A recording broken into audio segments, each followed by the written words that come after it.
We also have other sports now, including things like PBR that was really not on our radar. So professional bull riding of all things. But I mean, they're I was really, going to say they're Pabst Blue Ribbon. right. Yeah. Well, it's no coincidence that that beer is very popular in that sport.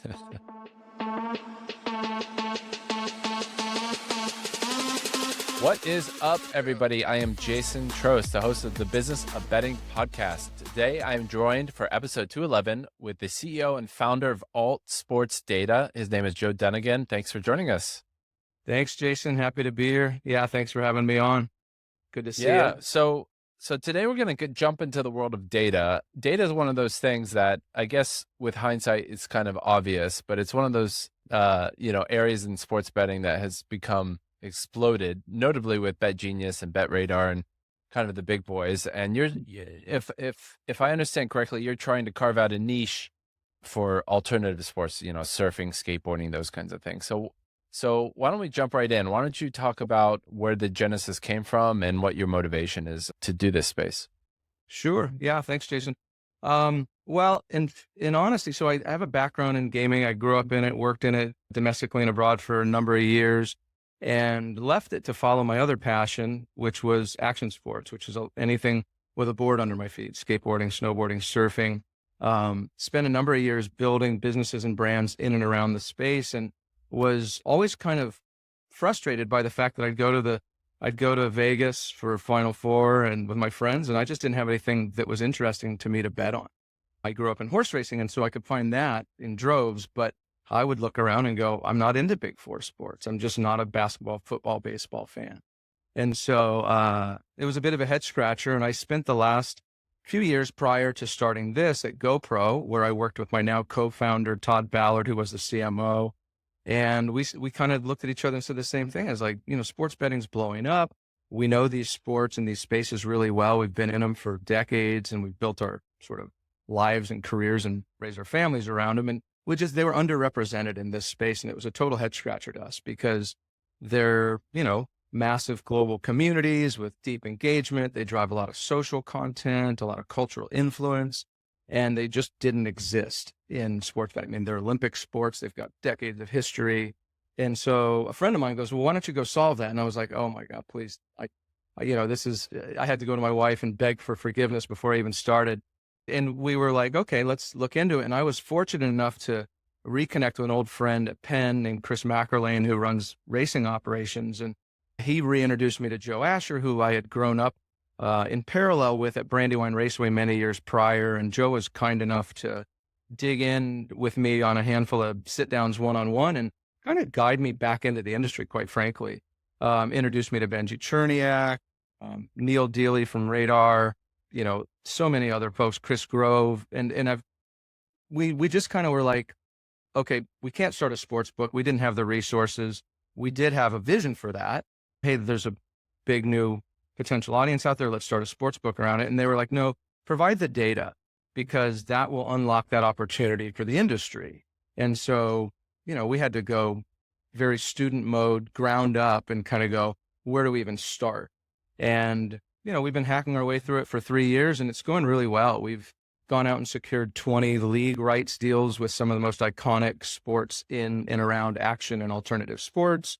We've built a team and a trading platform, and we now provide odds and pricing data to some of the larger operators in the world. And we also provide demand generation services.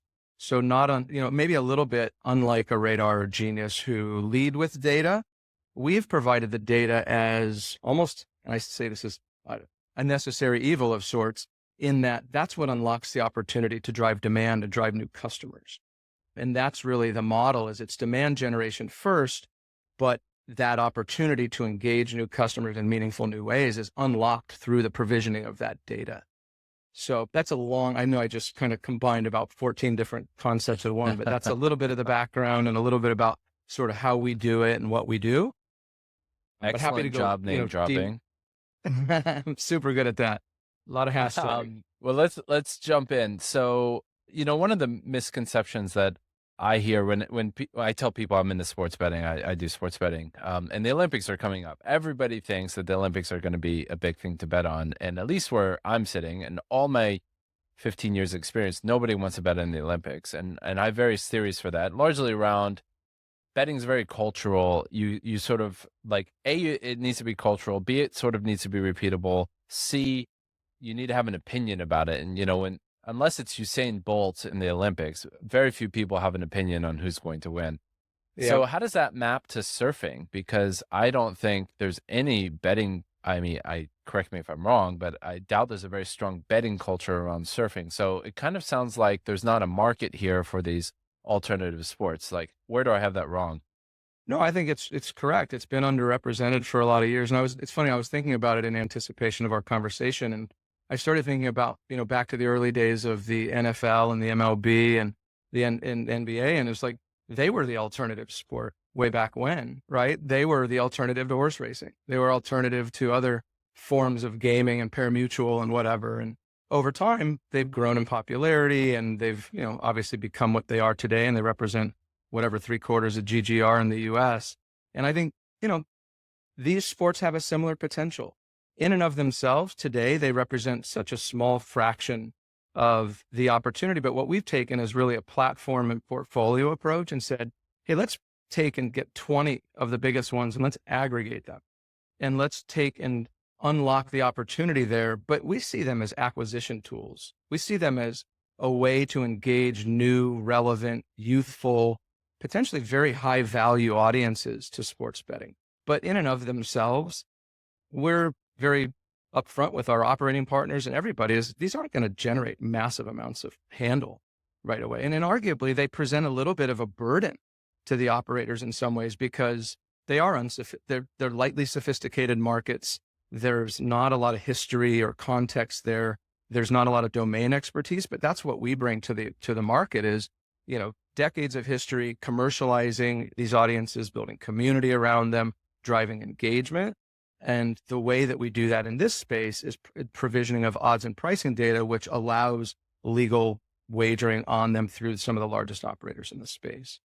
So am I understanding that your hypothesis is that it's kind of long tail lead gen, like the 100%. super fan who's into, the guy who's into surfing, but also like soccer that's your gateway drug? Or is your hypothesis that in 10 years, surfing is going to be as big as baseball and people want to bet on it?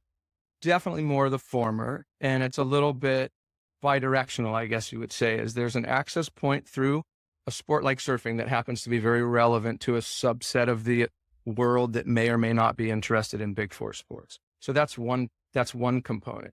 The other component is there are folks who are in there, betting today who have downtime. There's soft shoulder seasons. There's day parts that are not being addressed. There might be just an interest in differentiation and mixing it up a little bit.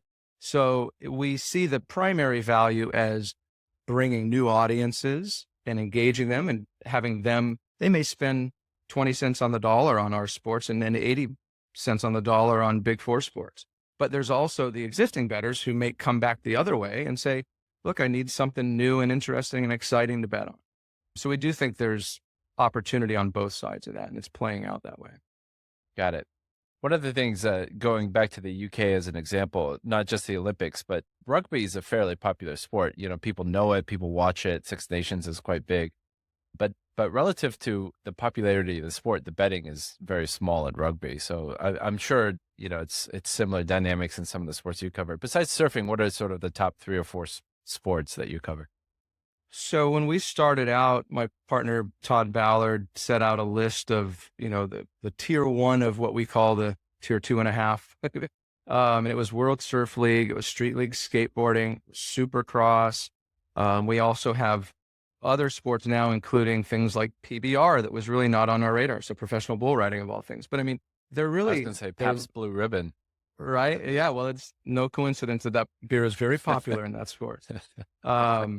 But yeah, no, they are, you could bucket them in motorsports, action sports, outdoor sports, and endurance sports, I guess, are kind of the way we tend to bucket them. Okay. And then there's also combat sports, which we're getting more deeply involved in. We've got to deal with bare knuckle fighting championship. We just signed a deal with the NHRA, the National Hot Rod Association. So it's an interesting mix of sports from a variety of different subverticals. But what's interesting is you start thinking about them in aggregate, and their social audiences alone eclipse the NHL in terms of reach and engagement. They're driving 15 billion impressions a year. So there's 64 million social followers. And all of a sudden you go, holy shit, there's something here. There's something very meaningful. And so quantitatively, there's a lot, but then qualitatively, there's real value in these audiences in that they are risk tolerant by definition. They tend to be more youthful or educated, higher net worth, and are already betting, even though their sports are not present. Their sport, like say, their primary interest sports are not present in sports betting today, except through us. They're already betting with greater frequency and volume than their counterparts who are more passive fans of larger sports. And we think that part of that has to do with the participatory nature of these sports. So unlike something that I'm just a passive consumer of, and that's not to diminish the intensity and the value of NFL fans or NBA fans, whatever. It's the idea that when I define myself as a skateboarder, surfer, snowboarder, whatever it is, the likelihood of me wanting another point of access to that and my passion for that comes through in my engagement and my ability and my desire to have a stake in the outcome of those events. So it's interesting. We have that dynamic, which I think is unique. But the other dynamic is that these sports can also be a bit exclusive in that sometimes there's a geographical barrier or a financial barrier or a physical barrier. Like I can't actually snowboard, but there are audiences that surround the sports that really are seeking access and a reason or an opportunity to be part of the conversation. And we believe that by giving them an opportunity to have a stake in the outcome, that opens that up. So we see it as TAM expanding for the industry, but also TAM expanding for these sports themselves.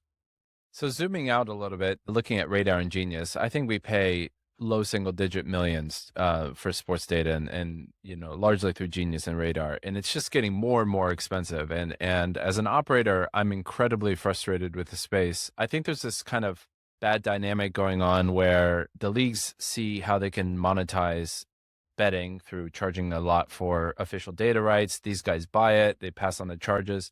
Combined with the fact that I think a lot of startups and smaller betting operators are getting shaken out of the industry. So the number of players is shrinking. The expense for the data is getting more expensive. And I hate it, and if I had to go back in the time machine, I might have started a data company if I had known how sort of gold dusty this thing was going to become. So I guess my question jumping into it is, if I wanted to start a data company, like, I guess you said you have official partnerships with 20 providers or something like that. Why do you need that? Like, why can't you just send a college kid to the match and have him be there with an iPad so you don't have to pay? Because I assume you have rev share or pay for data deals with these 20 leagues. Why do you have to do that? Well, one, the business of data aggregation is not one that we really want to be in, and that process is pretty unwieldy and a tough one, as you can imagine, logistically and operationally. But so when we do league rights deals, one of the first points of analysis is, how sophisticated is our data? How easily can we adjust it through their API? Do they have a, solid data capture, mechanism in place? So we don't tend to work in that piece of the business. And then in terms of, why do we have official, well, I guess to your point is the dynamic of paying massive fees for data rights and I understand how that gets transferred to the cost base for the operator. With our leagues, because they are emerging, they don't really have a position to charge those kind of fees. So we partner with them. And uniquely, the way that we partner with our leagues is for their official event and athlete data, which allows us to provide odds and pricing. But more, I guess, interestingly, is we partner with them for their customer bases. So when we do a deal with, say, the World Surf League or Street League Skateboarding, there's 27 million skateboarders. I mean, there's 27 million surfers in the world. There's 85 million skateboarders in the world. Street League has unique access to these audiences. And when we partner with them for their data and their customer data, we go arm in arm with the leagues to drive demand to our operating partners. And we share in those revenues with the leagues. So it's much more of a partnered approach and much more of a leveraged approach. than us just writing big checks.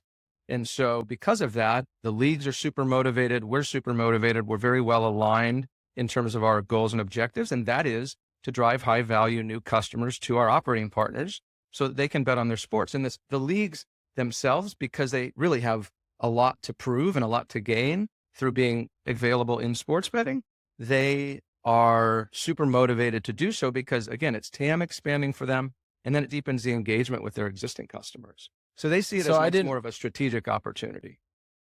Okay, so I naively thought you did the data origination piece, but it sounds like you don't do that at all, and No. So then you're kind of like, you're more like a broker, I guess you would call it. So you're connecting operators to leagues, and you're like the middleman that sits between them. I would call it, we're a lot like a marketplace. I mean, we sit in the middle of this massive and growing demand for leagues wanting access to sports betting. And then at the same time, the operators are seeking cost-effective new ways of providing new and differentiated relevant product and profitable ways of acquiring new high-value customers and then retaining them. So if you think about the three business metrics of cost of acquisition, the ability to cost effectively stand up new and differentiated product, and then lifetime value by retention, we attempt to impact both the supply and demand challenges we witness coming back into the industry after a lot of years. So how do you connect the 27 million skater database or the surfer database to the operator? You sit in the middle and you are sending referral links back. Yeah, the piece I haven't mentioned is, so a third leg of the stool for us is really this owned media platform called NXT Bets. So we've stood up an owned and operated media platform that has originally provided a compliance layer for our sub-affiliate partners. So each of our league partners functions as somewhat of they're a sub-affiliate to ours. And so they're driving demand to custom landing pages on NextBets, says, go bet on surfing. And then in the offers from all of our operating partners with whom we have affiliate deals, they're going through to sign up and bet on their sports there. Got it. And how are you handling the pricing piece? Are you doing that yourself, or are you a broker for that as well? No, we do that ourselves. We have an in-house trading team. We built a proprietary trading platform of our own from the ground up when we first started, because there really wasn't one that was focused or that addressed the nuances of these sports. So we have a trading platform, trading team, and we're doing the odds and pricing and the managed pricing services ourselves. And how much money have you guys raised, and how big's the company right now? So we've raised in 2 rounds, $4.5 million. We're very small. We're still sub 10 full-time employees, and we've got, another 10, 15 fractional employees, but very lean and mean, trying to, keep hacking away and figuring it out. We've been live. We were live on DraftKings for 9 months last year. We launched 6 new sports that had never been live and legal in the United States before, with some, pretty impressive results. And we just went live with FanDuel. We have a deal with Underdog Fantasy that we launched a couple of weeks ago. So we've been live on Betfred and Betway for about a year now. So we're getting there. It's a process, as you know. I don't know if you guys are remote or in an office, but 10 people around a table, that's like the ideal size for a startup. I love it. We can move fast, break a lot of stuff. Are you guys remote or in person? We're both. About half of us are in North County, San Diego, and then the others are remote in various locations. Got it. Best weather in the world. Not today, but yeah, normally it is. Yeah, somebody from San Diego can never say you're having bad weather. So what I get this is a little bit out of your wheelhouse, but what I'm seeing in sort of the big four, I guess, the major sports, is the data is becoming so expensive. They're starting to become a business model for pirating data. And I guess to get your commentary on it as somebody from the industry, what do you think is going to happen? Because I don't see data getting cheaper, because I think, between the cable fees going down and people paying less attention to sports, and, there's this weird economic dynamic where, most people are watching YouTube these days. Most people aren't, what I'm talking about is a standard cable bundle that, every cable operator used to pay ESPN $4 a month or something for all that. And then ESPN would go by right to the NFL, blah, blah, blah. But that whole model's crumbling as people are cord cutting. Now they're trying to look to betting to up the revenues. That dynamic that was happening where the data company's paying too much for the data, they're passing that on to the operators. Now the operators are incentivized to go get proprietary data. Where do you think this all is going to shake out in the next 10 years? It's tough to say. I mean, I think that you have to add value any way that you can. And I think for us, we've always believed that we're building an operating system that opens up an entirely new audience and brings it to sports betting and data provisioning, and the provisioning of odds and pricing and managed pricing services is one component of it. But if you think about what we're building in aggregate, it's really a gateway and a pipeline for all these new, I say new, these underrepresented leagues to come into sports betting that really doesn't exist today, because they're coming in and they're starting with, hey, Genius, or hey, Radar, or hey, whoever, please take our sport. And they're saying, well, go to Alt Sports because they'll help you and they'll put you in their pipeline and bring it to the industry. So I think that there is downward pressure on data pricing that'll continue to exist.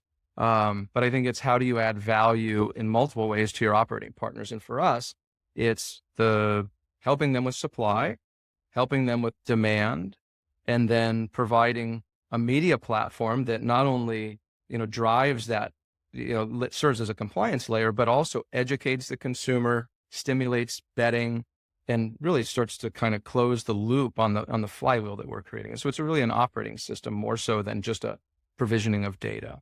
So it places a slightly lesser amount of pressure on the pricing of data for us. But as far as a very clever way to sidestep the question. No, I'm sorry. No, I was trying to loop back to it. But yeah, as far as the short answer is I have no idea what's going to happen in 10 years to the price of data. But to your point, I think that there's downward pressure on it, and wherever there's not enough perceived value, there's going to be people seeking that value, and they'll squeeze margin out anywhere they can. Yeah, I'm curious because it feels unsustainable. Same sort of like the sports model with TV rights and all that kind of stuff also feels unsustainable. But we'll see what happens. I'm finding myself, I spend more and more of my day on YouTube just because it gives me what I want. I pay for the premium, so there's no ads. It's YouTube is an amazing product, and the depth of stuff on there. And I just find myself either linear TV or even I'm watching more YouTube than Netflix, all the streaming services, just because it's faster and, I don't have to worry about what I'm going to watch. Yeah. So I'm kind of curious how that's going to affect live sports.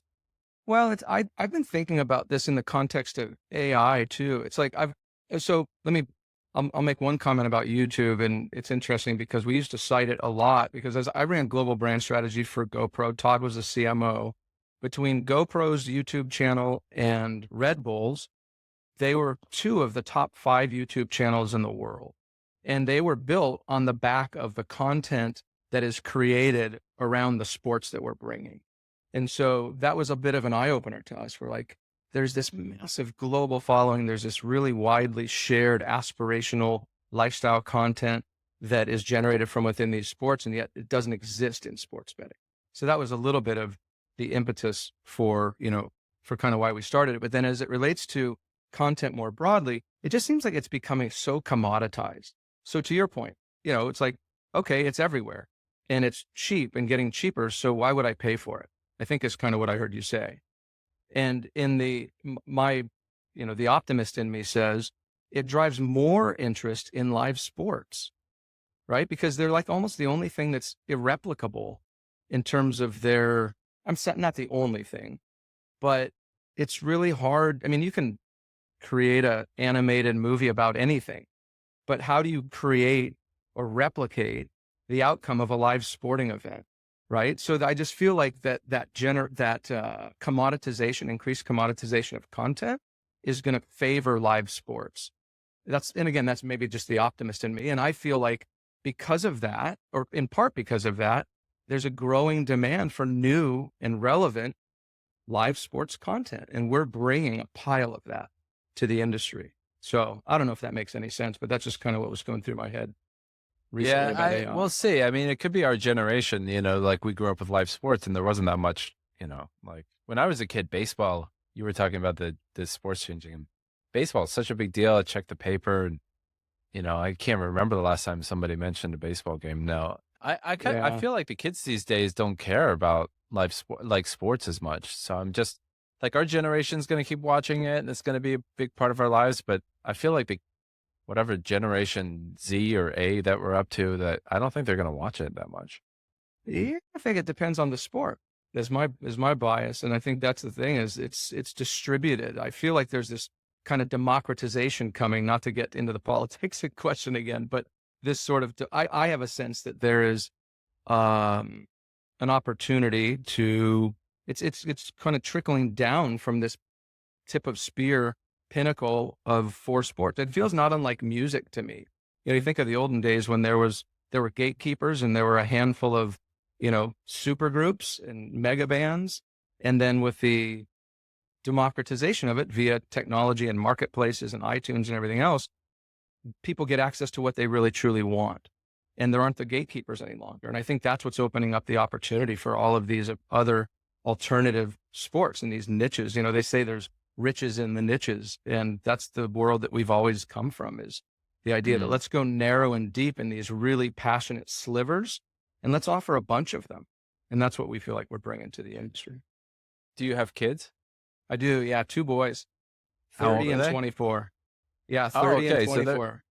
they're Yeah. older, Yeah. so they probably watch live sports. But I was wondering if you had like teenagers or something. I would be curious if they watch. Do your kids watch sports?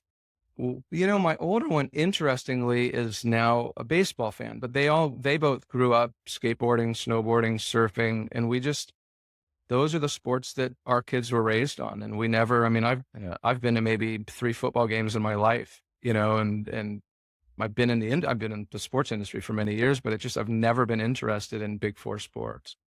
Yeah, but if they're into skateboarding, does that mean they're watching a live thing? Or are they looking at YouTube clips on skateboarding after, and to look at the highlights and stuff like that? More of the latter, more of the latter. I mean, Yeah. they're definitely, watching, whether it be, pipe masters for surfing or street league skateboarding. But yeah, I think to your point, it's digestible, bite-sized clips wherever they can find them. So pivoting to entrepreneurship, you've had a pretty interesting and long career. I'm curious what it's like to start a business at this stage of your life. I think in popular culture, we're used to like 20-year-olds or 18-year-olds dropping out of college to start businesses. But like, what's it feel Yeah. like to have the experience and to take the risk at the stage of life that you're at? It's awesome actually, because you don't realize, I mean, I started my first startup was in my late 20s with my college roommate. We started the first e-commerce provider in action sports with $2,000 on a credit card and out of my guest house. And we didn't know anything. I mean, we knew like less than nothing. And we had some really wild times and some success, but we were just faking it in so many ways. Like and we just didn't have the benefit of a lot of hindsight. And so coming into this now with the benefit of a great deal of hindsight, it's helpful. But I'm a terminal student, and I came into this. The challenge was I'd been out of it for 20 years, out of gaming, and I didn't know much about anything we were getting into other than the audiences and the sports and the space that surrounds the opportunity. So it's been cool. It's been a great experience. I've been super um, grateful to have this really warm re-welcoming coming back into the industry. I found it to be much more open and collaborative and like I said, welcoming than I had anticipated. But no, it's great. I think if I'm not building something, I'm just unhappy. So that's really what this has been about for me. And in part, if I'm being honest, I had a lot of responsibility with parents and kids prior. And now on the other side of that, I've got time and capacity and some resources and a little bit of knowledge in my background. And it's been super fun. And it's been great. It's a great opportunity to re-engage and stay, I guess, relevant with emerging trends. So yeah, With the kids? with the kids, with the more youthful Yeah. kids. Well, I think it's awesome in two fronts. It's really nice to see people the later stages of their career start a business, because I think the world needs more entrepreneurs, and the more innovation, things, people trying things, I mean, the better. The amount of people that still stay in companies for too long that, just kind of Yeah. don't don't think of ways to push the world forward is too much. And I'd love to see more entrepreneurship. The other thing is in sports betting, I think for a long time, at least from where I've sat, there's just not as much entrepreneurship in sports betting as you would see in sort of other industries. I think it's because of the stigma around it and the barriers to entry. It's much easier to start a chat bot that you can do globally Right. than getting into a regulated industry that can be seen as I don't know, niche from the outside. So I think it's great that you've done both those things. So it's a really nice Thank you. story. And I totally, even though I can be skeptical of a lot of startups, I definitely see the hypothesis and the niche and I often think back to the Amazon long tail strategy where they wanted to make sure that they had every book in their catalog, even though nobody's going to buy the rare book. The time that somebody wants to buy the rare book, when they buy Harry Potter, you want them to buy it from Amazon because, they had the rare book. And it sounds a lot like that's your strategy. Like anytime somebody's curious about the odds of some skateboard match, even though if they're not going to bet on it, when the Super Bowl comes around, they're going to think to use that bookmaker. And I think that strategy makes up Yeah, sense. that's an interesting parallel. I've thought about that a lot because actually it dates me a lot. But when we started our e-commerce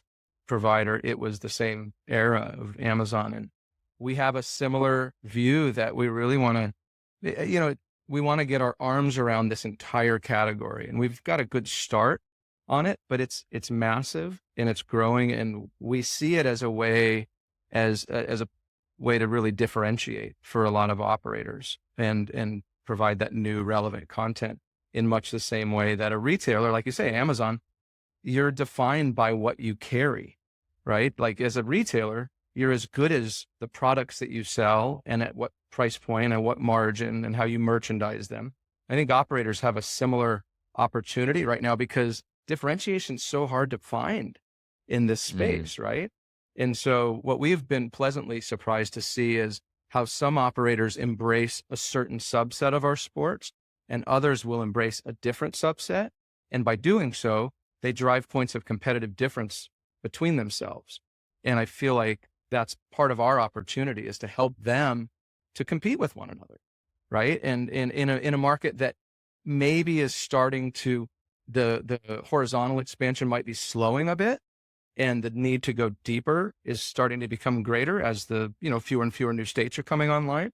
And so our ability to provide them with points of competitive difference, brand equity, brand premium, those are things that we get excited about helping our customers with because we're marketing guys at the end of the day. That's where we started.